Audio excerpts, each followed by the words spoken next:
what I wouldn't give for more hours in the day. There are just simply not enough hours for me at the moment. However, true to my word, here is another sale video, of course, the final day of the sale, and it's not even a recap day, it's all completely new sales. So let's go ahead and kick off the same style of video we were doing before, the 60-second rundown things, as they seem to be working quite well.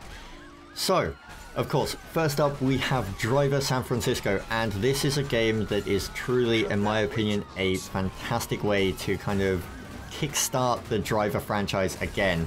Yes, true, it's by Ubisoft and they're a horrid company when it comes to the PC, but Driver San Francisco is a brilliant game in my opinion. The game itself has so many great innovations and the driving feels really good, although some people do complain that it feels too drifty, that cars aren't really designed the way they're meant to be. But of course this is a Starsky and Hutch style driving game. That's how it works. Everything drifts, all of the things can power slide around corners. The story is brilliant, John Tanner's voice acting is fantastic, the 120 vehicles that you've got in this game are amazing, and the driving just feels really great. The story's brilliant and all of the extra activities are fantastic. Listening to people scream and yell and all that kind of stuff is truly enjoyable, and it's a wonderful city to drive around. Divinity II is another RPG that you may just kind of skip over given that you've already got Skyrim. However, anyone that picked up Divinity II when Skyrim came out will probably have just gone, dragons, those are so last year, haha.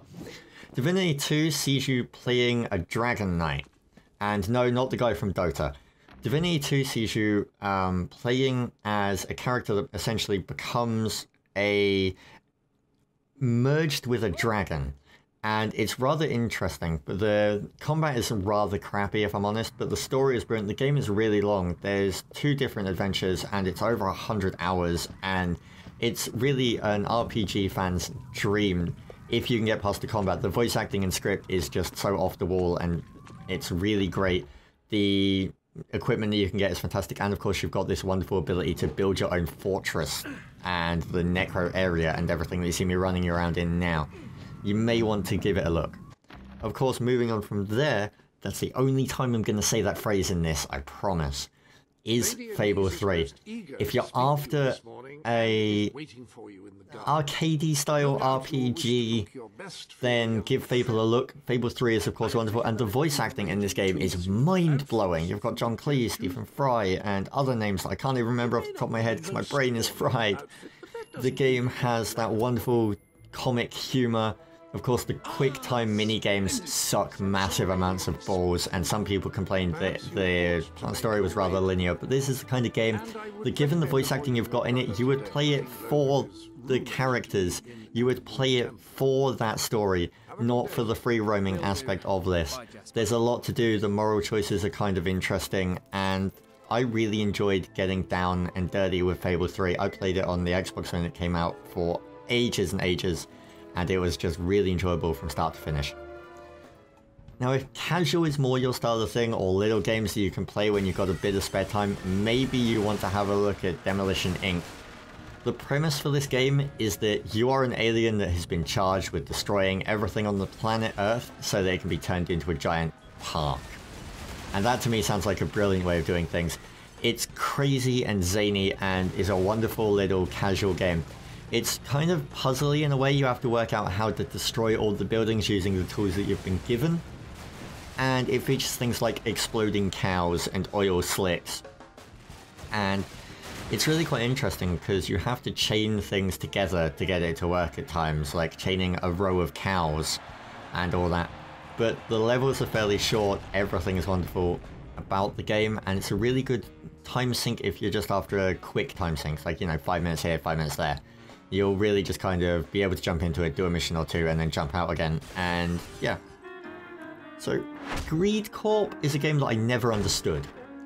Basically, it's a turn-based strategy game where you can destroy the entire environment or board, and you have to make the choice between whether or not you want to destroy all of the tiles or balance and kind of build a military army. It's like if you destroy the tiles you get resources, you need the resources to do things, so you need to find an equal balance.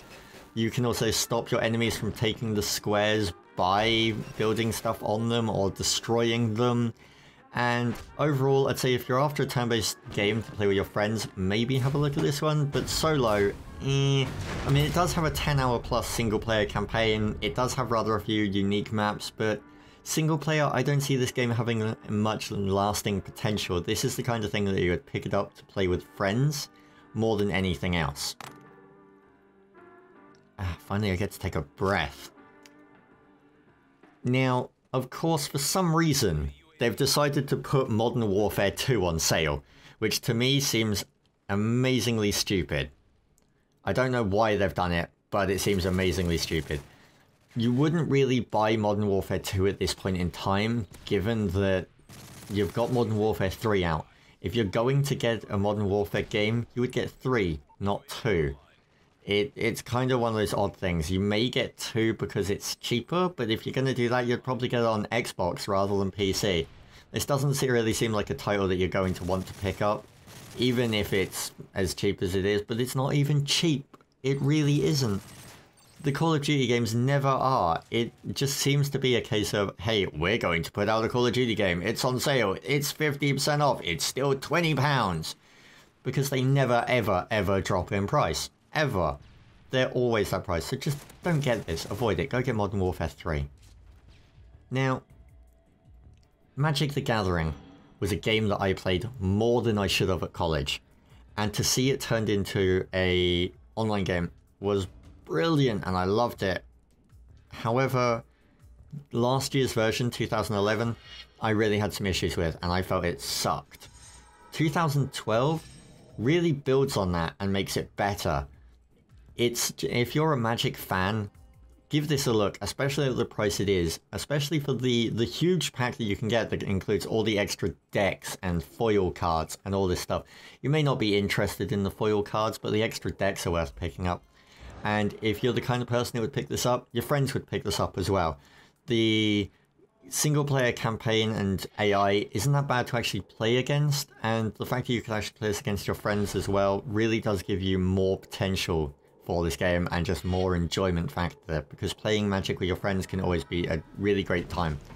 Now, Section 8 Prejudice is of course a wonderfully interesting shooter that I just don't feel is worth picking up. Now, I'll be frank about that. Everyone on the vent that I spoke to about this game is like, yeah, Section 8 Prejudice is really good. And it's like, okay, tell me what's great about it. And they're like, and after we sat down and had a talk about this, they were just like, well, actually, nothing really. It was kind of meh. Section 8 Prejudice for me was something that I really didn't like playing for the simple fact that it required Games for Windows Live. And that always is a really annoying problem for me. Games for Windows Live corrupted my Fable save, which was why I didn't play it on the PC. And just in regards to this, there aren't that many big servers around anymore, in my opinion. And it's just really hard finding a decent group of people to play with. And I've run out of time. Thief is, of course, the original stealth game. If you're after a stealthy game with a fantastic story and you're able to just kind of put the graphics snobbery away for a moment, Thief will just take your breath away. It's a fantastic game. It's a game that everyone should play at some point. And of course, the graphics aren't going to get any better, so you may as well do it now. It's just amazing to see a game like this still being played by people and still having as much love as it does. You can shoot out arrows, shoot out water arrows to like take out lights so that you can walk past different surfaces, give footsteps, as you just saw there. It's just truly wonderful, and this is really, if you are into stealth games, give this one a look. If you haven't already, then give this one a look. It really does deserve your time and love, because it's just truly a fantastic game. Red Faction is, of course, the anger management simulator. If you have problems with your anger, Red Faction Armageddon is the game for you, as you can just simply destroy everything. You can just annihilate walls and buildings, and the sledgehammer is great, the physics is wonderful, the Havoc engine is just brilliant. Just chewing your way through walls with a sledgehammer in this game is good. The story is a bit of a letdown in places, But really, with a game like this, you're getting it for the world that you're playing in rather than the story. The story isn't that bad. However, of course, there are better ones. But with a game like this, if you're buying it just solely because I want to know what happens next in the story, that's an acceptable point, and you're probably okay with it, because to be honest, Red Faction Guerrilla's story wasn't exactly that brilliant, if I'm completely and utterly frank. But, hell, this is it if you want destruction. This is the game for you. Now, if strategy games are more your thing, of course Europa Universalis 3 is on sale, and what a name, Europa Universalis. Of course, this is the kind of strategy where exploration, trade, diplomacy, and killing everything comes into effect. This is a huge strategy game. You can take control of any nation and essentially control it and run it however you like. And the amount of depth that is in this game is mind-blowing. Of course, graphics aren't here. Let's be honest, you can see it right now. This isn't a kind of game that you buy it because, wow, the graphics are amazing. This game is really about nation building and choosing how you want to actually set it up and how you control your population and just how you run it.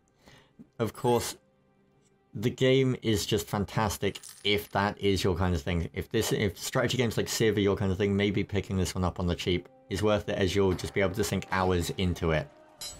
And last but not least, a game from another one of my favourite franchises, of course, Dead Space 2, Isaac Clarke, and Dead Space 1 is on sale as well. Dead Space sees you going back, of course, to the USG Ishimura after everything that happened in Dead Space 1, which I'm not going to give you any spoilers. The game is brilliant. If scares aren't your kind of thing, you may want to avoid this one. It's kind of predictable in places, but it's actually not in others. It made me jump a few times, and it's just atmospheric. The game really does get to you if you are a gigantic wuss. If you like your space shooters, then this may be the one for you. Of course, remember, it is third person, but the way the game handles itself is brilliant, and it's ridiculously cheap. Like £6.49 is ridiculously cheap for the game and the strategy guide, and I think it's £5 for the game. It's like, wow. Give this one a look. Of course, the sky is falling, the deals are coming to an end, and this means grab your packs before they are gone. I hope you picked up some wonderful things in the sale. I know I did. I picked up the Magic Bundle, and it spammed the blotter list with people. How many do I have? I can't even remember. 204, there you go. Good luck to whoever I draw out. I hope that the gods are smiling upon you and it's your name. What do we got? Number 15. 15 would be Angelo, which means, again, Jay wins something, and it's fantastic because I'm really happy whenever he gets anything. Next one would be 62. 62 would be Crud. That's awesome. I'm really happy Crud won something. Crud never really has much money, and so he can't play the new games with the guys on Vent when they come out. So it's really nice to see someone get rewarded like that. And 150 would be Mr. Krieger. Mr. Krieger, I will be contacting you on Steam. If you watch the video, then post and actually, like, you know, yell at me. It saves me the hassle. So there you go. Crud, Musaliga, and Angie. Oh, I'm so happy for those names. Sorry if you didn't want anything in the entire thing. Maybe next time. Of course, we're always doing these things randomly. Keep your eye out. Keep subscribing, and tell your friends, tell your kids, tell your parents. And I hope you enjoy whatever you're playing during the week. I won't be playing anything because I'm moving house and I have an exam. So the videos this week, I'm not sure what will happen with them. I'll keep you updated and I'll make sure you get something nice. There will be a non-second thought of Batman at some point. Enjoy anything you picked up during the Steam Autumn sale, and I will catch you later. Peace.